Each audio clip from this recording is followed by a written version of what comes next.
कहानी शुरू उस वक्त से होती है जब ब्लैक पैंथर असल जिंदगी में कैंसर की वजह से वफात पा जाता है।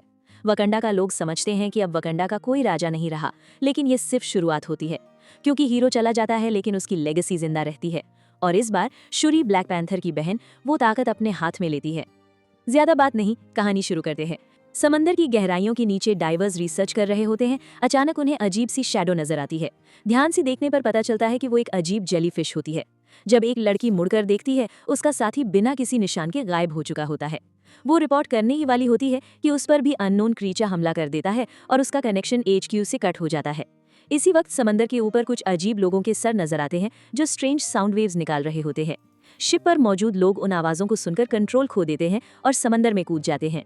कैप्टन को सिचुएशन समझ आती है। वो ईयरप्लग्स पहनकर शिप छोड़ने लगते हैं, लेकिन डेक पर पहुंचते ही उस पर नीले रंग के 3 अजीब लोग हमला कर देते हैं। कैप्टन फायरिंग करती है, लेकिन गोली का कोई असर नहीं होता। वो भागकर हेलीकॉप्टर तक पहुंचती है, लेकिन अंदर जाते ही उसे नीचे घसीट लिया जाता है। दूसरा एजेंट फायरिंग करता है और हेलीकॉप्टर मुश्किल से उड़ता है। थोड़ी देर बाद हेलीकॉप्टर पर फिर हमला होता है। एक मिस्टीरियस शख्स हेलीकॉप्टर को पीछे से पकड़ लेता है और घुमाकर हेलीकॉप्टर को समंदर में गिरा देता है। कैप्टन की मौत हो जाती है। शैडो से पता चलता है कि अटैकर के पांव पर पंख हैं। बाद में US गवर्नमेंट ये समझती है कि इस अटैक के पीछे वकंडा का हाथ है, क्योंकि अमेरिका के अलावा सिर्फ वकंडा के पास ऐसी टेक्नोलॉजी है। लेकिन वकंडा उस वक्त अपने किंग की मौत के गम में होता है। उन्होंने अभी ब्लैक पैंथर का फ्यूनरल ही किया होता है कि वकंडा के सेंटर पर मर्सनरीज हमला कर देते हैं। दुनिया के मुल्क सोचते हैं कि वकंडा अब कमजोर हो गया है, इसलिए वो उनका वाइब्रेनियम चोरी करना चाहते हैं। वकंडा ने पहले ही अपनी टेक्नोलॉजी दुनिया के साथ शेयर की थी, लेकिन अब कंट्रीज और भी डिमांड कर रही हैं कि वाइब्रेनियम भी उन्हें दिया जाए। लेकिन वकंडा क्वीन कहती है, हमने सिर्फ अपना राजा खोया है, अपनी ताकत नहीं। अगर तुम वकंडा के वाइब्रेनियम के पीछे आए तो तुम्हें सख्त जवाब मिलेगा। मजबूरन बाकी कंट्रीज वाइब्रेनियम ढूंढने के लिए रेडार बनाती हैं। अटलांटिक ओशन में उन्हें एक बड़ा सिग्नल मिलता है, लेकिन वहां भी उन पर मिस्टीरियस क्रीचर्स हमला कर देते हैं। इसी वजह से अमेरिकन वकंडा पर इल्जाम लगाते हैं। उन्होंने हमला किया है उनकी हेयर बेस पर। अगले दिन सुबह वकंडा की क्वीन वापस अपने देश वकंडा आती है और रात को माँ और बेटी बात करती हैं। क्योंकि हार्ट शेप्ड हर्ब जल चुकी है और ब्लैक पैंथर भी मर चुका है, इसलिए अब नया ब्लैक पैंथर बनाना मुश्किल हो गया है। जब माँ और बेटी वकांडा को लीड करने का सोच रही होती हैं, तब एक अचानक मेहमान सामने आ जाता है। अपने पैरों पर पंख की मदद से वो आदमी उनके सामने उतरता है। ये है समंदर का बादशाह नेमोर।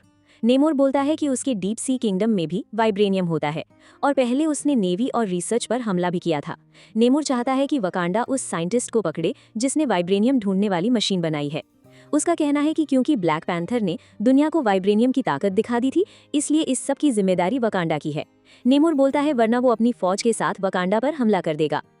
ये कहकर वो एक कम्युनिकेशन शेल छोड़कर चला जाता है। जब क्वीन मुड़कर देखती है तो पीछे डिटेक्टर मतलब वाइब्रेनियम ढूंढने वाली मशीन चुपके से रख देते हैं।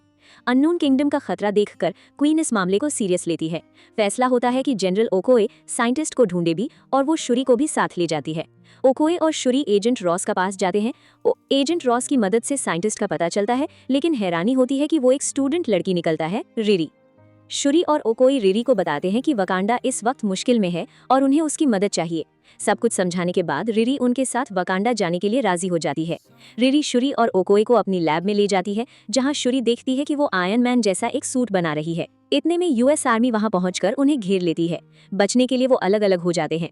शूरी मोटरबाइक से निकलती है और ओकोई कार में निकल जाती है, जबकि रिरी अपना half made iron man suit पहनकर उड़ जाती है। शूरी अपनी ड्राइविंग से सबको चक्कर देती है और ओकोए अपनी गाड़ी के पीछे से हमला करती है और अपनी स्पीयर से पुलिस की गाड़ी को उड़ा देती है। रिरी ने भी ड्रोन्स पर हमला करके उनको गिरा दिया, लेकिन इतनी ऊंचाई पर उसके आयरन मैन सूट की ऑक्सीजन खत्म हो गई, इसलिए वो बेहोश हो गई। लास्ट मोमेंट पर होश आता है और वो बच जाती है। तीनों मिलकर आर्मी से बच जाते हैं, लेकिन अचानक रिरी का सूट पर अटैक होता है। तभी शूरी और ओकोई पर पीछे से वाटर बॉम्ब का हमला होता है। सब जमीन पर गिर जाते हैं। ओकोई होश में आती है, गाड़ी से बाहर निकलती है और सबको चेक करती है। तभी एक वेल समंदर से निकलती है। ये नेमूर के लोग होते हैं।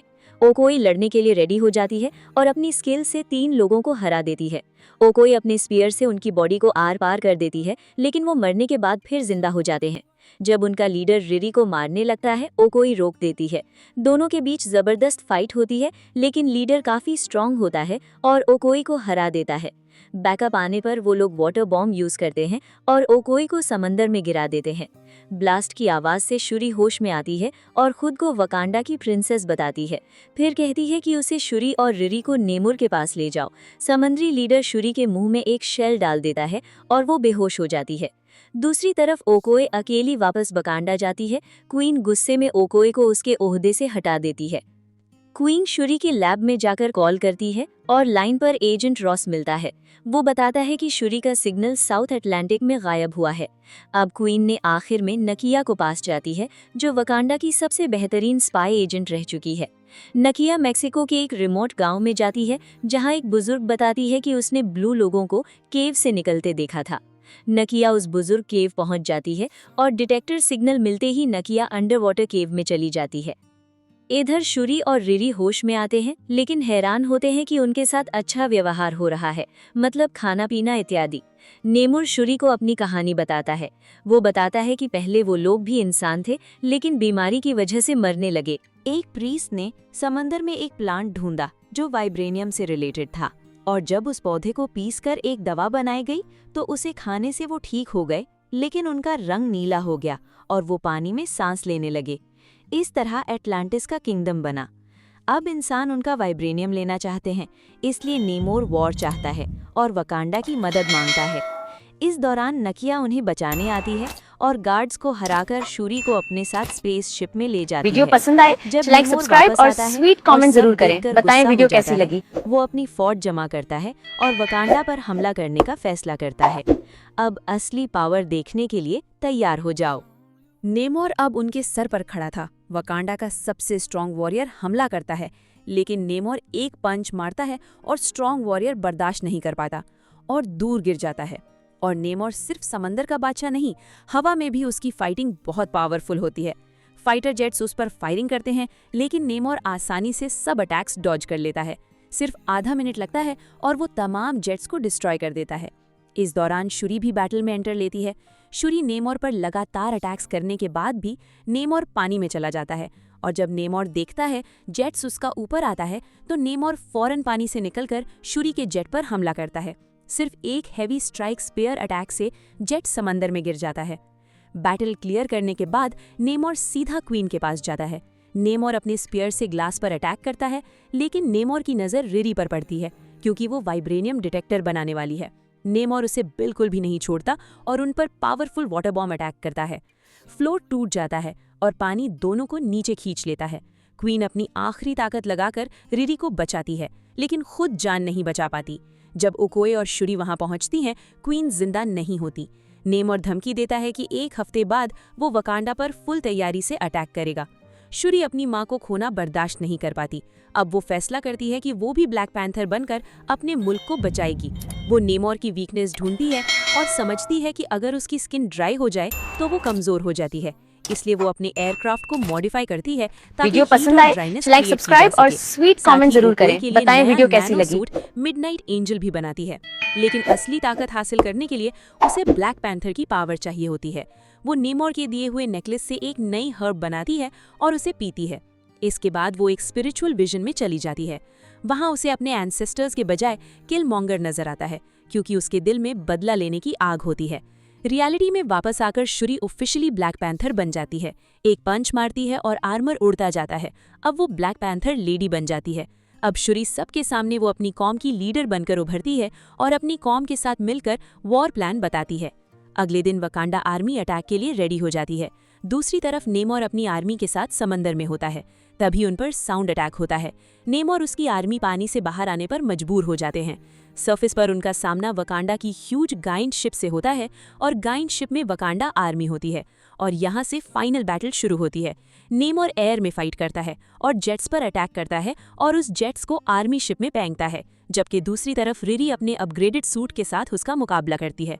रिरी अपने सूट ब्लास्ट अटैक करती है, लेकिन नेमर बच जाता है। नेमर काउंटर अटैक करता है, रिरी बच जाती है और दोबारा फुल जोश और पावर से अटैक करती है। आखिर नेमर को एक स्ट्रॉन्ग ब्लास्ट लगता है और वो नीचे गिरता है, लेकिन तभी शुरी उसे एक स्पेशल शिप में ले जाती उसकी पावर कम करने की कोशिश करती है, जहां हीट उसे वीक मतलब कमजोर कर रही होती है।